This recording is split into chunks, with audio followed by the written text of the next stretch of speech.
Hi, everyone. This is Ray Luskin of the Creative Activist Turning Pain to Purpose. And today I have a very special guest, Michael Skinner.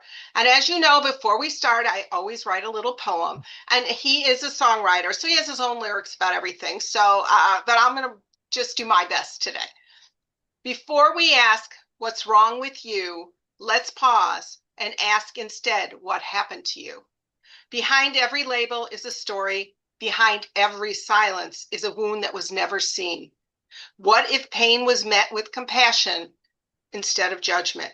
What if listening was here and healing begins? Today is about opening with courage, with care, and with the belief that no one is meant to carry their story alone. Today I'm honored to have with me Michael Skinner, the author of the new book, Lunchbox Theory, Lessons Learned from Trauma and Abuse.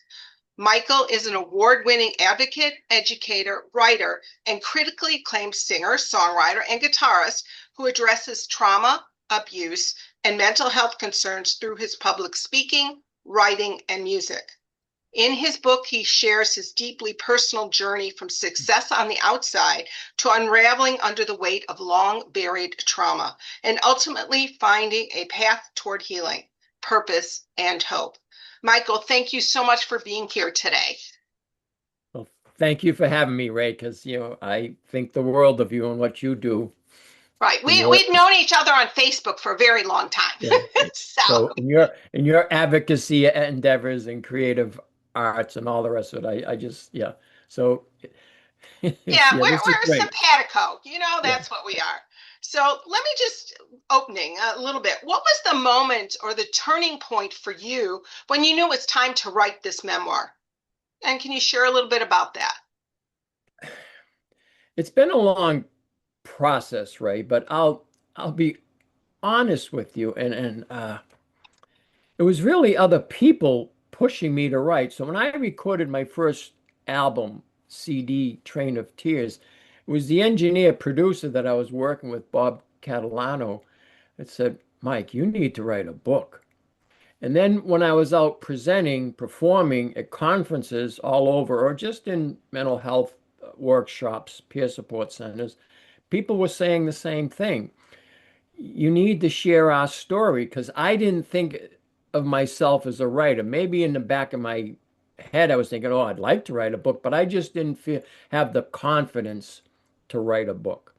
So it was other people urging me to write the book, Ray, that really set the ball in motion, if you will. So if, I have some friends that are accomplished writers, one who made a living as a journalist. So I shared some things with him. He said, Mike, you have a voice. I he offered to help me shape that. So it was over a few years. So it's been a long process in writing. So initially, Ray, it was others saying, Mike, please do this. Okay. So you describe caring so much for so long, often without even realizing it. How did that hidden weight show up in your life? In ter Here's your opportunity to sort of talk about your backstory for a few minutes. We don't do a lot of that, but just so people understand. in terms of what happened, Yeah, just a moment or two yeah. of what happened. So yeah, Yeah. a couple sentences, because people are smart, they can figure it out. They can connect the dots.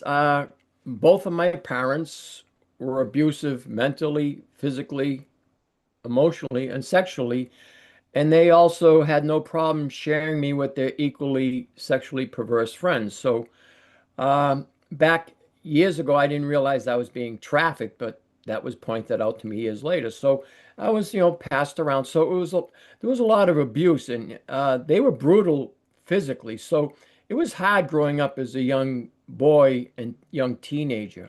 So that is the backstory. Okay, thank you. And everyone, please, we don't go into a lot of backstory because we don't want to trigger you. And if you find yourself triggered, reach out to someone, please. Um, so okay, I'm going to move on because I love this. When you said the lunchbox theory gave me strength, the music gave me life and hope. Books taught me to survive. Nature soothed my soul, and work provided me with resources and confidence. I love that statement, and I'd love to unpack that. So let's talk about music in your life and how you became who you are.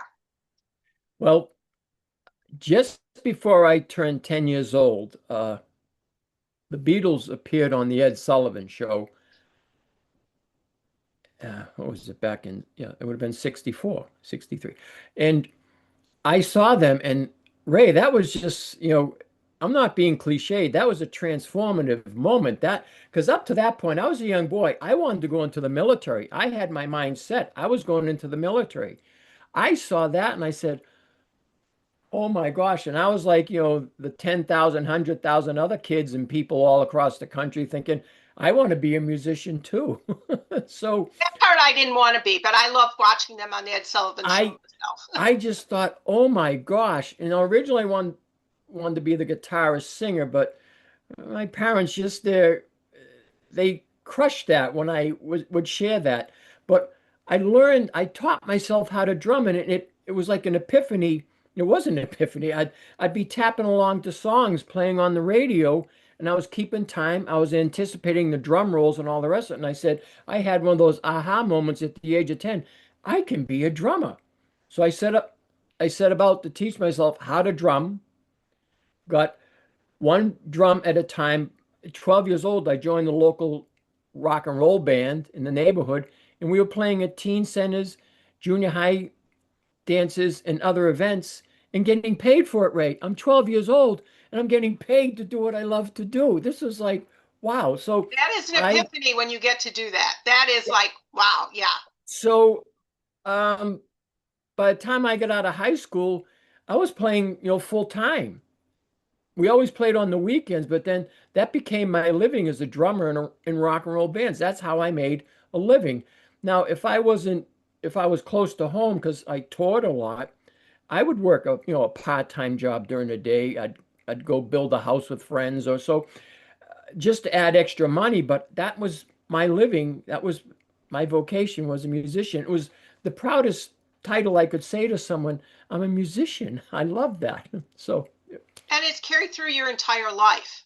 I mean, as you read the book, it's the part about music and then going to England for a couple years and all the ways you've used music for your own personal healing as well. I mean, it's very powerful. Thank you. And so later on, I broke that taboo and I erased those old tapes that I couldn't play the guitar and sing. And I did teach myself how to play the guitar, writing songs, and I've got to perform all over the United States, as far away as Hawaii. And I've been over there a couple times. So I've been all over. And yeah, so I feel blessed. But, it was hard work. No one just gave this to me. I had to work for it. Right. But So I loved it. is there a favorite song that you like? And Oh, um, the Beatles, the Guess Who, Deep Purple, Led Zeppelin. So, boy, I can make a top 10 out of them. okay. Yeah. So if I was, when people say if I was on an island, I'd take 10 out. I'd start with those bands first. Okay. So, Okay. um, I love the song "Let It Be" from the Guess Who. For some reason, I always loved the song "No Time." I just loved his voice, Burton Cummings. I was like, why didn't I get that voice? I have a decent voice, but he had a great voice. So, Well, I love too the fact that, well, we'll talk about that later on, I guess. Let's talk about you as a young boy, what you read, and then as a man in the world. What were some of the, you mentioned the biographies you read about Holocaust survivors, indigenous people. Who were, why that and who inspired you, even if it's a comic book character? well, comic books were huge Yeah. because back then in the day they were 10 and 12 cents, but it was Thor, the Avengers, Spider-Man. But what I got from them was they had issues as people, but they were always trying to help others. And that resonated with me. I wanted to help others. I'm like, wow. And then, oh gosh, I'm drawing a blank on the When Night Falls. It was written by the Holocaust survivor. Elie Wiesel? Thank you, thank You're you. welcome. So I read that as a young boy, and I was like, wow. So I would read stories because I would walk up to the library, which was a mile away from my home, or ride my bike, or after school, I'd just go there. I would immerse myself and just hang out and just read everything. And I was always reading above my level. I was always a good reader. And I would, and even if I read stories of those who served in combat or those who survived wartime, it wasn't for the war, it was how did they get through? I wanted to learn how they survived. I remember, I can't remember the book titles, but I remember reading about, people who were held in slavery, how they got through it. And that, so every time I'd read one of these, I'm saying, gosh, they could do it. I want to do it. So they were inspiring me. They were giving me hope that Hmm. it could be done. So despite life's tragedies and mishaps, we can get through. Now, back then, I wasn't aware of, trauma-informed awareness to it's what happened to you and not what's wrong with you. So, or comparing, because back then I would say, I'd minimize my own trauma and what was going on. But what I've learned, over the past 2 or 3 decades is what happened to me was important. It affected me. What happened to you and what happened to whoever's listening to us. So that's one of the key things is not to minimize what you've been through. Not to compare. And again, it's what happened to you, what happened to us, and not what's wrong with us. So all Right. of those books help me. I know you mentioned Nelson Mandela as one of those inspirational characters, or I mean, not Yes, characters, people in life. And yes, I know for me, I went the Holocaust at the Holocaust Museum in Chicago. They had actually had a series, and they had something with Nelson Mandela in it because it's how do we survive? How do we move beyond where the pain is and serve? And that's what so much of your life has been about. well, Um, yeah. Here he was serving all those years in prison, yeah. and he just became a better human being. And I was like, wow. Right. And I think that's, we all look for those people, who, for me, even Anne Frank, as a Yeah. young girl, her story and how she kept looking for the positive, looking out that window, looking for growth in moments of terror and fear, or, Maya Angelou's story. Those are people who inspired me in my personal growth. And I think we all have to find those. And there are people all over the world who are looking for these role models, and we are role models. And I remember that whenever I do the work I'm doing, that I need to share my voice so somebody else has the opportunity to heal, feel hope, that their life is not doomed, that they can do whatever they want and they can heal. So again, thank you for being a role model. Well, um, thank you. and we'll get and I want to ask you about the role of nature in your life. You talk about that. Well, when at the age of 6, our family unit, the parents, and I was the oldest of the 3 siblings. Later on, 2 more siblings came into the family. So it was me and my 2 brothers. We moved out of Cambridge, Massachusetts. We were living in the projects back then. I didn't know what that meant, but it was just, 3-story, apartment, brick, asphalt. It was the asphalt jungle in us, with the fencing and all the rest of that. It was not a place conducive for raising a child. They bought a home in Billerica, Massachusetts, and it was on a dead end street, and right across from us was the fire chief. So, but and across the street from our home was this huge field and forestry with streams, brooks, ponds, swampy areas. This was magical, and the same above where the house was. It just opened up into all these fields and woods. And back then, before Billerica got overdeveloped, there was actually a working dairy farm in the center of town. So I would just go over there and just spend hours. And that's where I made tree forts. I wandered all around. I would crouch under a tree and just wait till everything quieted down because the animals, they know you're there, and the birds, but then they'd start singing again. And then I could see where animals made their trails because I felt like I had supervision. But when you're just sitting still, then you can see things. And they're like us. They want to take the path of least resistance. So um, I just, it was a wonder. It was just, yeah, Well, yeah. And nature now I know is a safe place. It is a safe place, it was safe.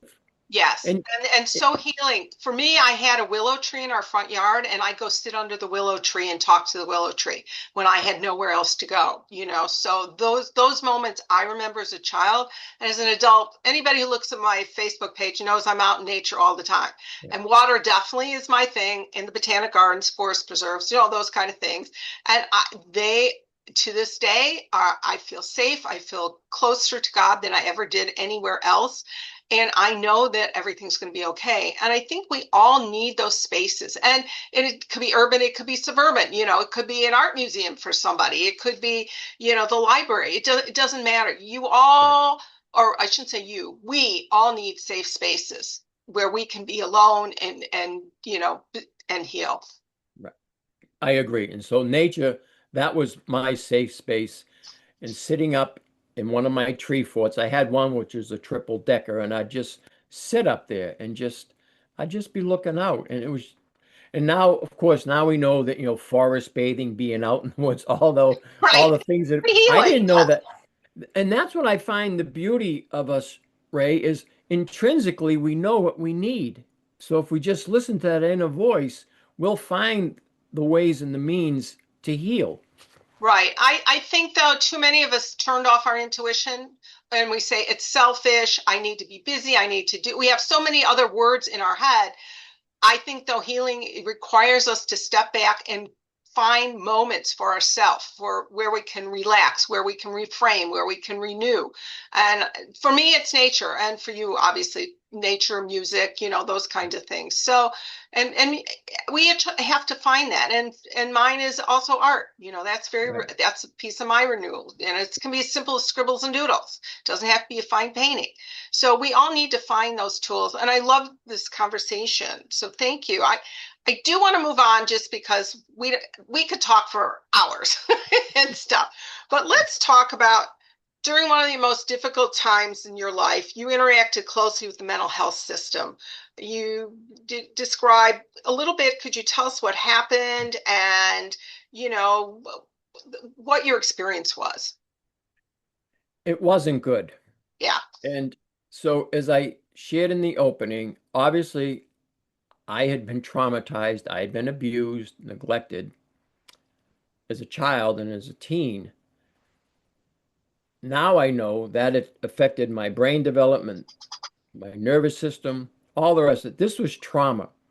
I go into the mental health system. I had a life. I was happily married, 5 children, homeowner, successful music business owner, and still playing on the weekends, drumming in a rock band. I had a life. I go into the mental health system, and all I keep hearing is, "You're mentally ill. You'll never work again."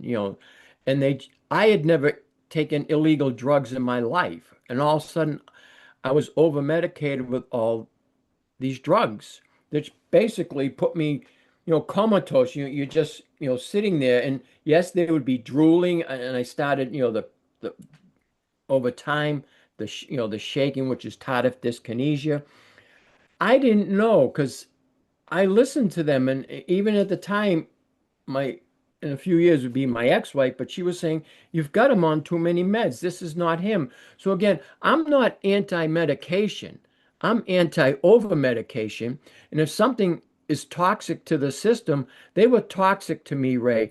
So a medication that'll help someone with PTSD was not helping me. It wasn't. And they have the studies to prove that. There is no one shop. You know, we have to be treat people as individuals, and I do believe too often there's a label. Oh, you're depressed. You're thinking about suicide. You're this. You're that, and that is all they see. Instead of asking, like you said, what happened to you?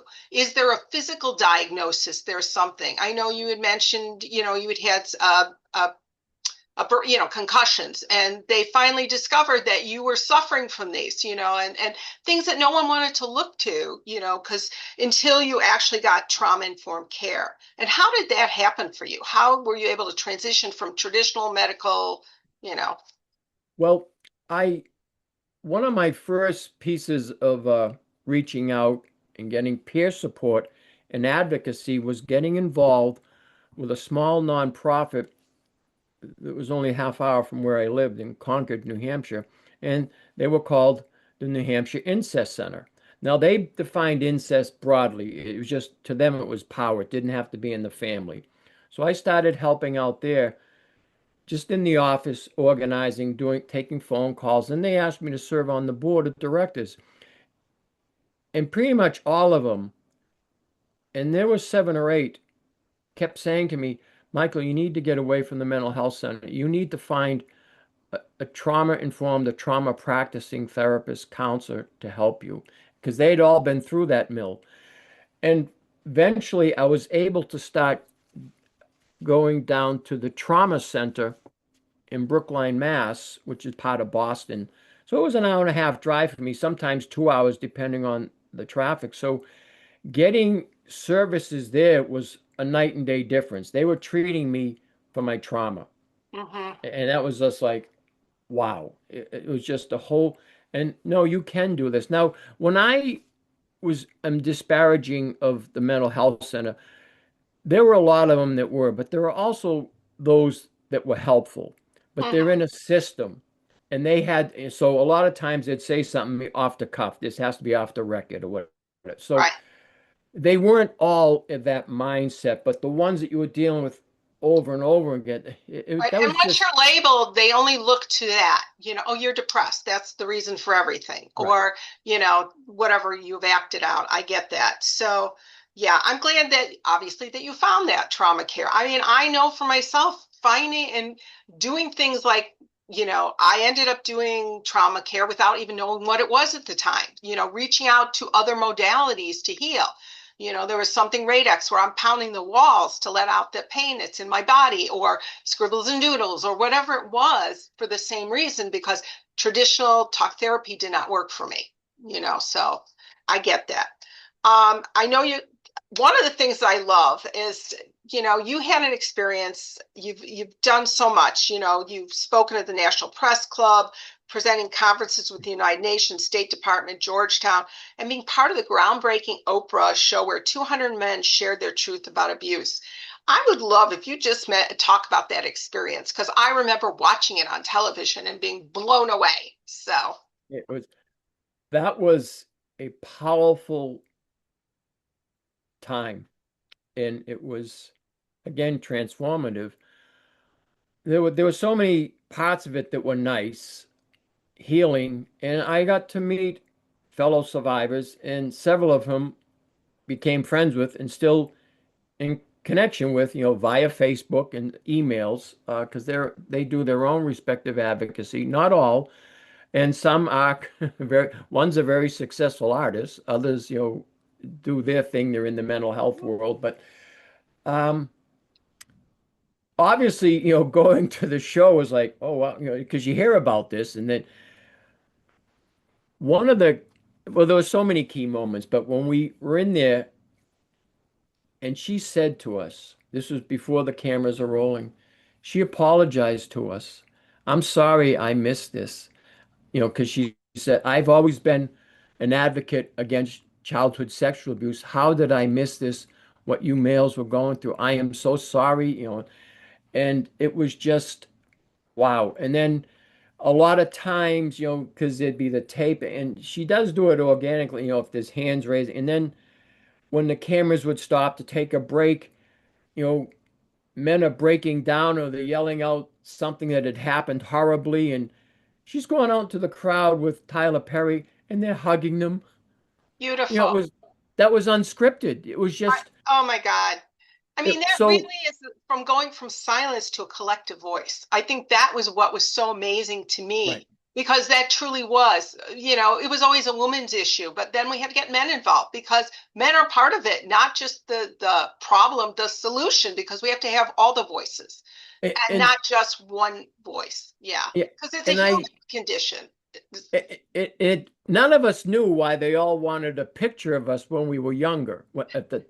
So when we got there and they had those big posters, which is over here, well, it's not that big.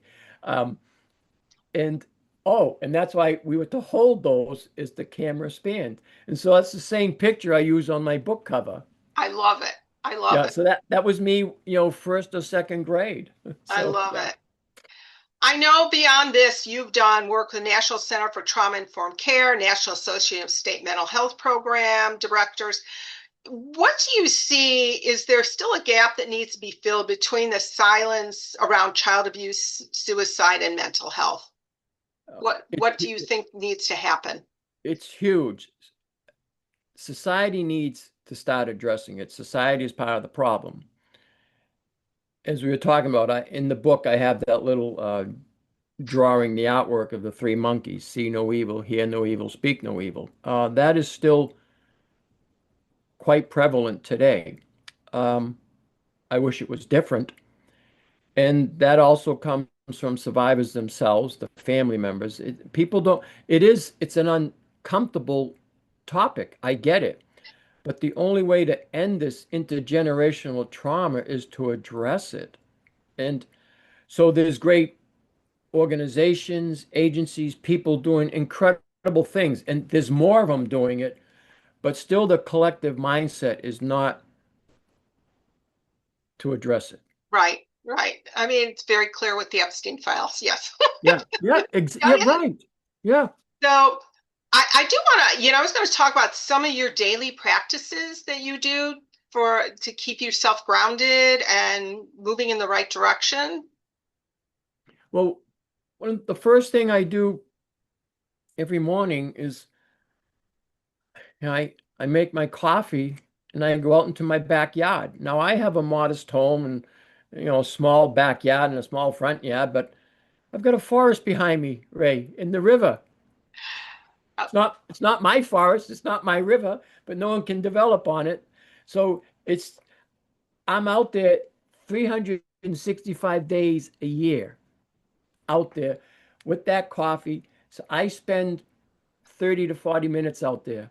And I then love that. when I'm done with the coffee, I'm just staring off. It's my form of meditation. Then I go put the coffee cup on my step. And then I walk over. There's a part of my yard that juts into the forest, and I have an all season chair out there. And I sit under the spruce.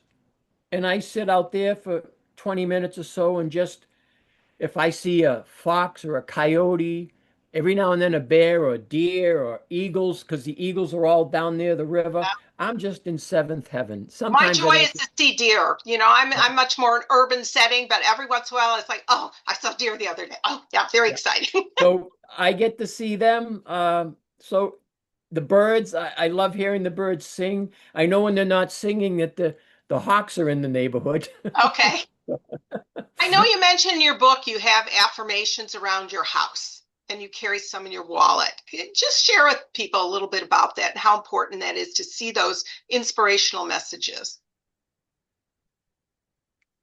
It was really pivotal for me to write those down, to look at those every day back in the 90s. I was going through a horrible divorce. I was just feeling so horrible about myself and everything. So I just read, I'm a good person. This will pass. Wait. How would I deal with conflict or stress if this was the last day of my life? I'm creative. I work hard. There's like 8 to 10 that I. Mm-hmm. Yeah, I have a practice of affirmation. So that's why I always like to hear when somebody else has that too. I have like a prayer protection in my wallet that I look at when I'm feeling, starting my day. I have a whole list of affirmations and a vision. So I'm big on a vision. What would I love? So that's part of my practice. So I always love to hear what other people have to say. I know we're getting to the end, but there are a few other questions. Now you talk about how important it is to be in community, to have a space where you can be understood, going to adult children of alcoholics meetings. And what is that like? And what would you say to somebody? Why should they attend if that's theirs?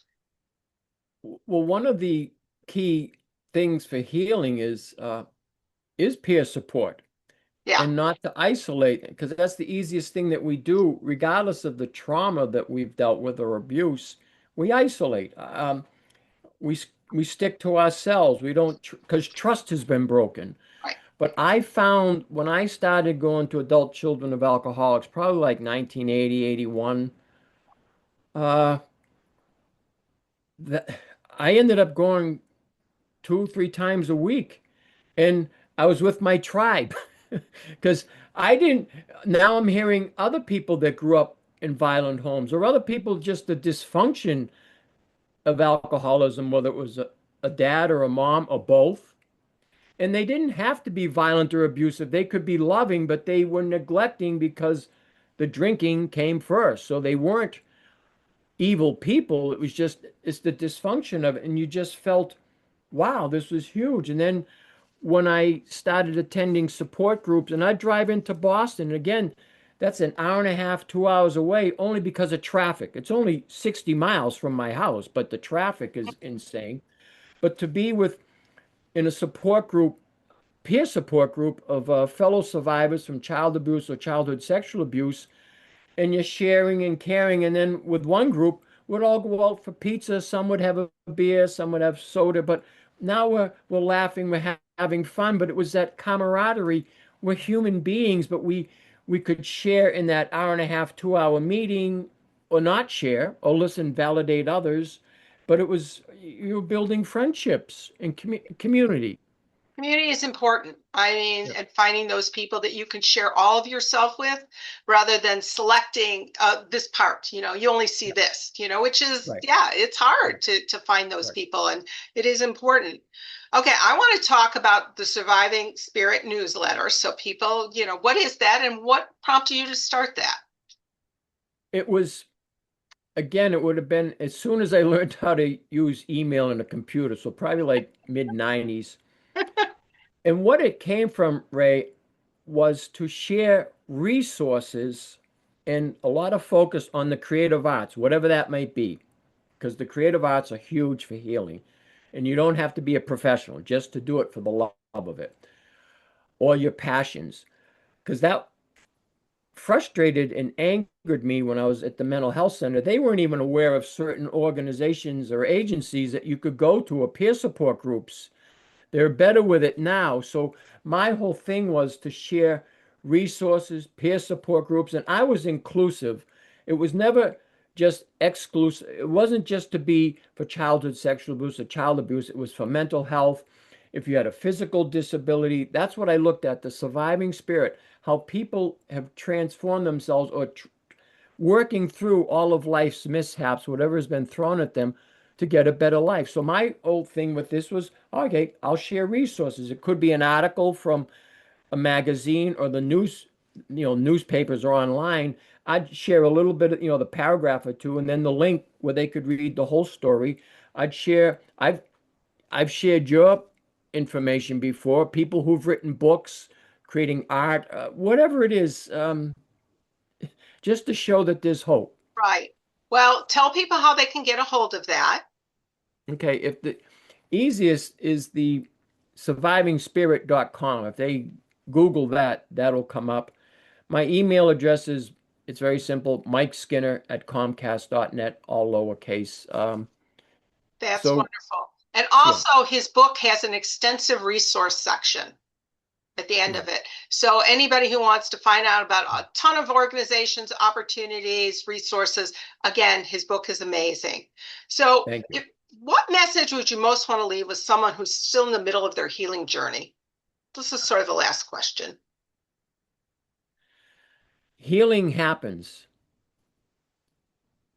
It finding that source of hope and inspiration that can be the catalyst for you to start reaching and doing things because you you deserve it and you're worth it. So find, as we've talked about, there's no cookie cutter. Whatever it is that gives you joy,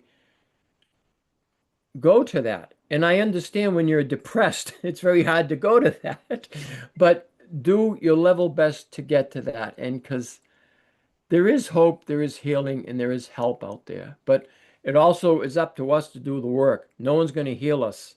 At the end of the day, no one's going to fix us. No doctor, no counselor, no therapist, you and I chatting. listening and validating is important, but the hard work still comes down to the individual.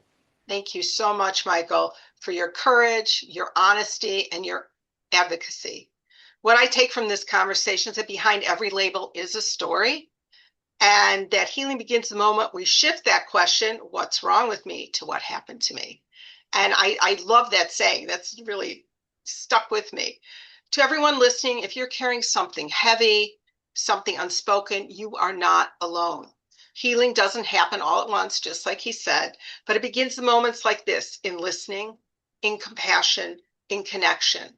And sometimes in the smallest acts of kindness, we become the reason someone begins to trust again. If this conversation resonated with you, I invite you to join me, the creative activist turning pain to purpose, a space where stories are honored, voices are reclaimed, and together we create a world rooted in compassion and healing. Because your story matters, your healing matters, and you don't have to walk this path alone. Thank you, everyone. Thank you.